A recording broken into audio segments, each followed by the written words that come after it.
क्रिया है ऊष्माक्षेपी और ऊष्माशोषी रासायनिक क्रिया पढ़ेंगे आप लोग की। एक्सोथर्मिक और इंडोथर्मिक केमिकल रिएक्शन। ऊष्माक्षेपी का मतलब होता है, क्षेपी मतलब उत्पन्न होना और शोषी मतलब अवशोषित करना। तो सबसे पहले पढ़ेंगे ऊष्माक्षेपी क्रिया। ऊष्माक्षेपी रासायनिक क्रियाएं।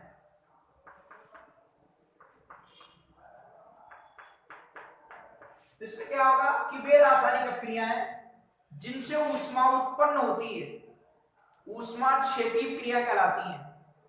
जैसे आप चूने को पानी में डालते हो ऊष्मा उत्पन्न होती होगी, ठीक, तो इसे बोलते हैं हम ऊष्माक्षेपी क्रिया। ठीक, बात को सुनाई कि नहीं, वो कहलाती है ऊष्माक्षेपी क्रिया है।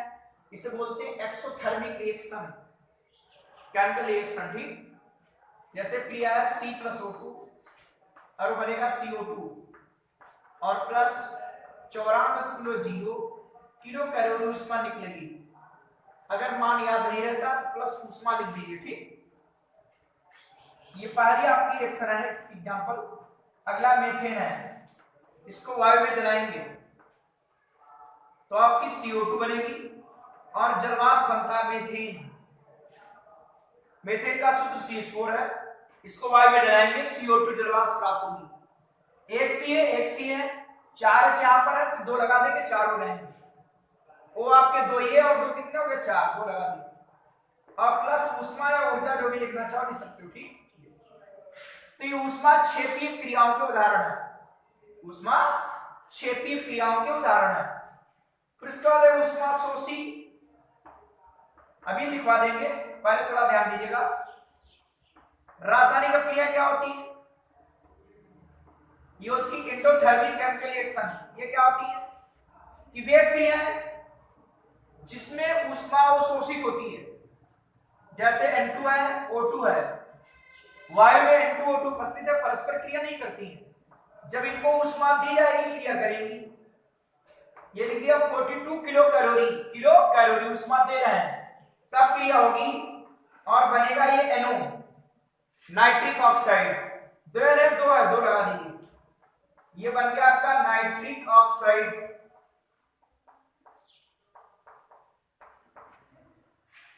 ये उधर ले जाएंगे माइनस हो जाएगा, आ जाएगा N2 प्लस O2 और बन गया आपका क्या 2NO और इधर जाएगा हो जाएगा माइनस 42 किलो कैलोरी।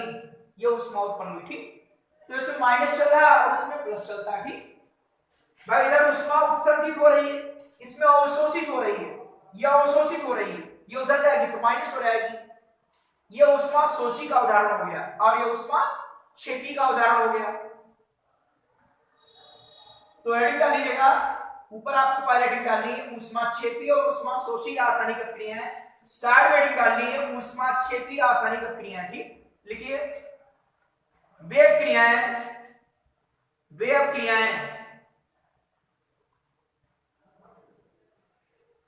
जिनसे ऊष्मा निर्मुक्त होती है या निकलती है या उत्पन्न होती है, कुछ भी लिख लीजिए, जिनसे ऊष्मा निर्मुक्त होती है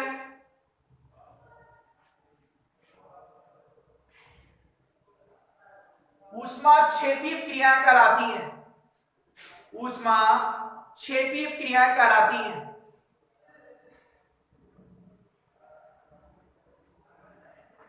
आप ये 2 एग्जांपल लिख लीजिए। ठीक, ये 2 एग्जांपल लिख लो। जैसे ये एग्जांपल लिख लीजिएगा,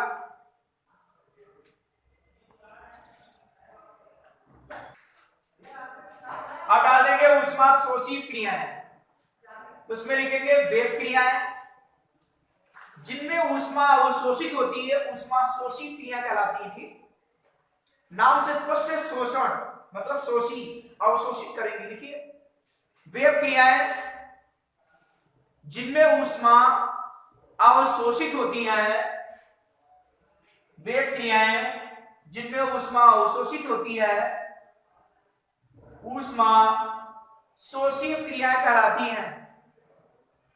ऊष्मा शोषी क्रियाएं कहलाती हैं। जैसे एग्जांपल आपका ये है। ठीक भाई, N2O2 से क्रिया नहीं करती करती है, ये उच्च ताप पर क्रिया करेंगी, तो इसका मतलब ये ऊष्मा को अवशोषित करेंगी तभी क्रिया होगी।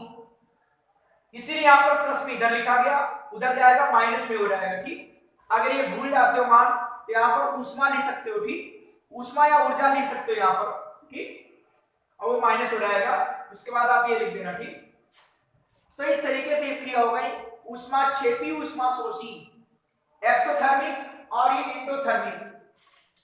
तो ऊष्मा क्षेपी क्रिया क्या होती है कि वे क्रियाएं जिनसे ऊष्मा उत्पन्न होती है, निकलती है या निर्मुक्त होती है, कुछ भी लिख सकते हो, रिलाइज होती है, तो कहलाती है ऊष्मा क्षेपी क्रियाएं। ऊष्मा शोषी क्या होती है कि वे क्रियाएं जिनमें ऊष्मा का अवशोषण होता है, ऊष्मा शोषी क्रिया कहलाती है। ठीक, उनके आपको एग्जांपल दे दिए, भाई कार्बन को वायु में जलाओगे CO2 बनेगी, ऊष्मा निकलेगी। ये आपकी मेथेन गैस है, मेथेन गैस CNG में होती है, CNG उसको आप जलाते हो, CO2 बनती है और जल बनता है, जलवाष्प, और प्लस ऊष्मा या ऊर्जा प्राप्त होती है। ठीक, उसी से आपका इंजन चालू होता है। बात सबको सुनाई कि नहीं?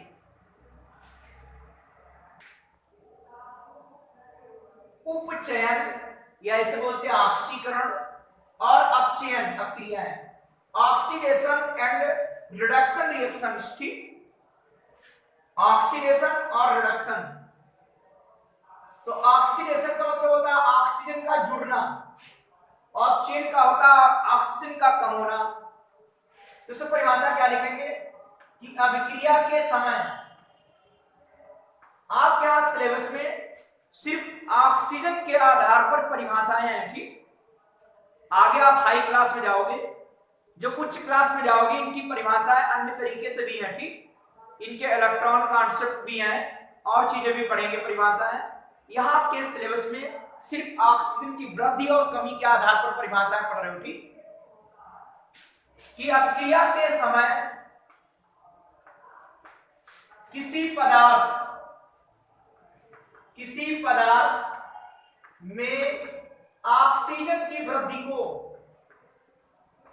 अभिक्रिया के समय किसी पदार्थ में ऑक्सीजन की वृद्धि को उसका उपचयन या ऑक्सीकरण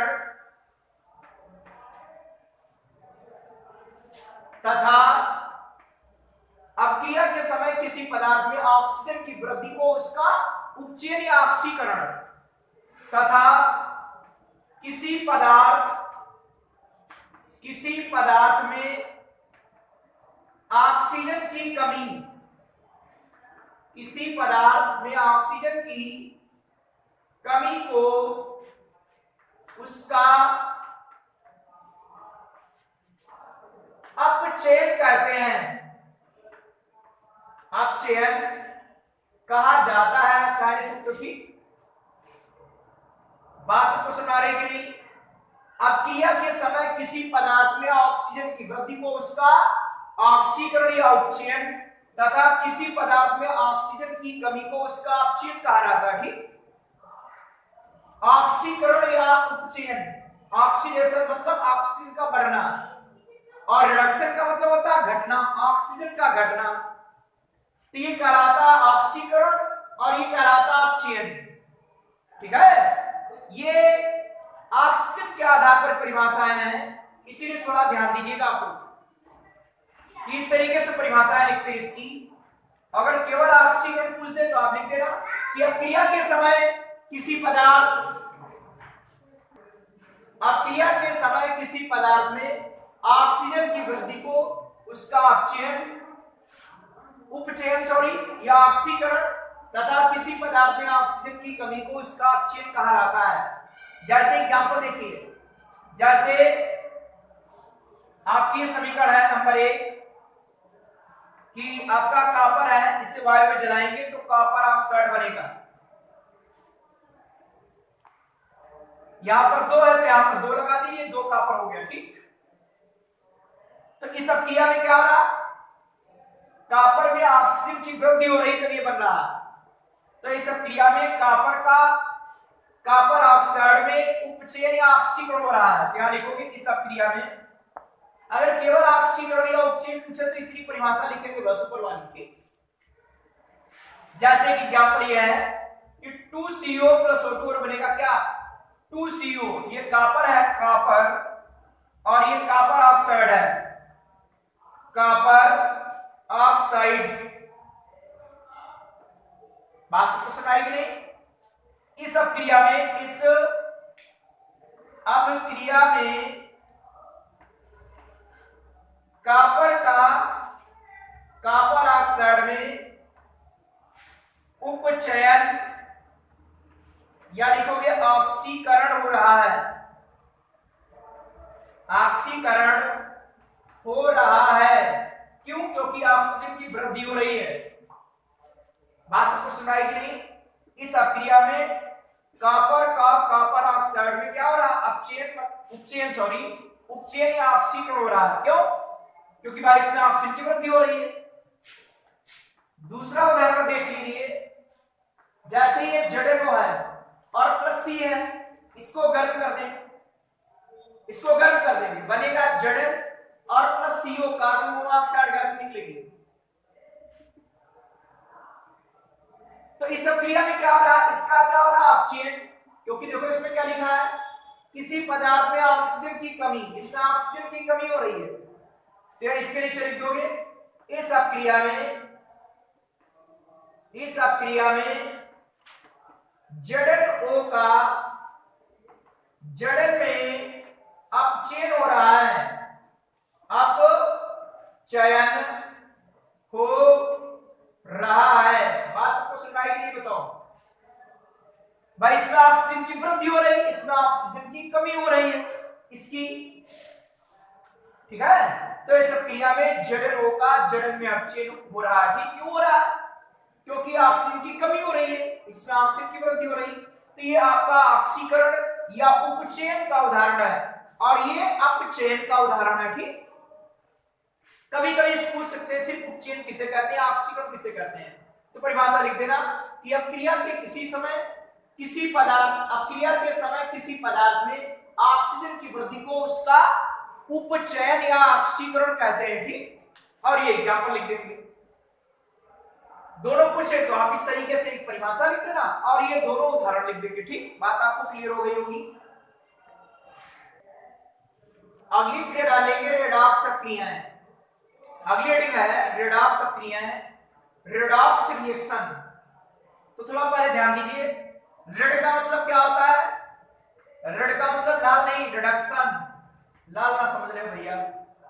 और OX का मतलब होता है ऑक्सीडेशन, ऑक्सीडेशन, रिडक्शन और ऑक्सीडेशन।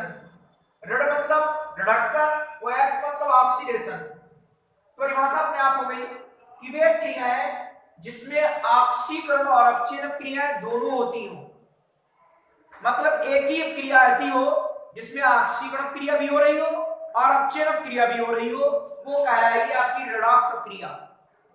अर्थात ऐसी क्रिया जिसमें एक पदार्थ का ऑक्सीकरण हो, दूसरे पदार्थ का अपचयन हो, तो वो क्रिया कहलाती रेडॉक्स क्रिया है। ऐसे भी लिख सकते हो। तो पहले एग्जांपल देखिए, उसके बाद लिखेंगे परिभाषा। जैसे देखिए अभी हमने उदाहरण लिखा था कि ZnO जिंक ऑक्साइड है, कोक के साथ गर्म करेंगे, कार्बन के साथ Zn बनेगा और CO बनेगा।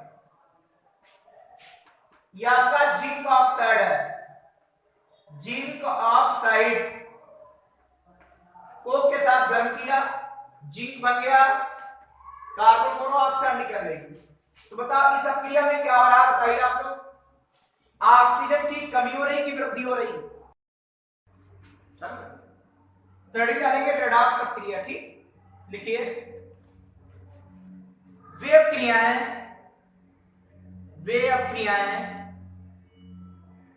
जिनमें ऑक्सीकरण, वे क्रियाएं जिनमें ऑक्सीकरण व अपचयन क्रियाएं दोनों होती हैं, वे क्रियाएं जिनमें ऑक्सीकरण व अपचयन क्रियाएं दोनों होती हैं, रेडॉक्स क्रियाएं कहलाती हैं, रेडॉक्स क्रियाएं कहलाती हैं। या ऐसे लिख सकते थे कि वे क्रियाएं जिसमें ऑक्सीकरण और अपचयन क्रिया साथ साथ होती हैं, ठीक है, या ऐसे लिख सकते हो कि वे क्रियाएं जिसमें एक पदार्थ का ऑक्सीकरण हो, दूसरे पदार्थ का अपचयन हो, रेडॉक्स क्रिया कहलाती हैं। ठीक है, कि वे क्रियाएं जिसमें ऑक्सीकरण और अपचयन क्रिया दोनों होती हो, मतलब ऑक्सीकरण को बोलते हैं उपचयन, तो कहलाती रेडॉक्स क्रिया कहलाती थी। जैसे एग्जांपल लिख लोगे, एग्जांपल लिखोगे बिल्कुल सेम ऐसे चित्र बनाओगे, इधर से इधर और इधर से इधर लाइन बना लेंगे। ठीक, ये हो गया अपचयन और ये हो गया उपचयन या ऑक्सीकरण। इसके नीचे लिख देना इस अपक्रिया में जड़न O का जड़न में अपचयन हो रहा है, अपचयन हो रहा है, और कार्बन मोनोऑक्साइड में उपचयन या ऑक्सीकरण हो रहा है। उपचयन ऐसे बोलते हैं, ऑक्सीकरण हो रहा है। अतः उपरोक्त क्रिया रेडॉक्स क्रिया है। अतः यह क्रिया आपकी कौन सी क्रिया है? रेडॉक्स क्रिया है, रेडॉक्स अभिक्रिया है। तो आप इतना नोट कर लेंगे। ठीक, एग्जाम्पल में रेडॉक्स क्रिया के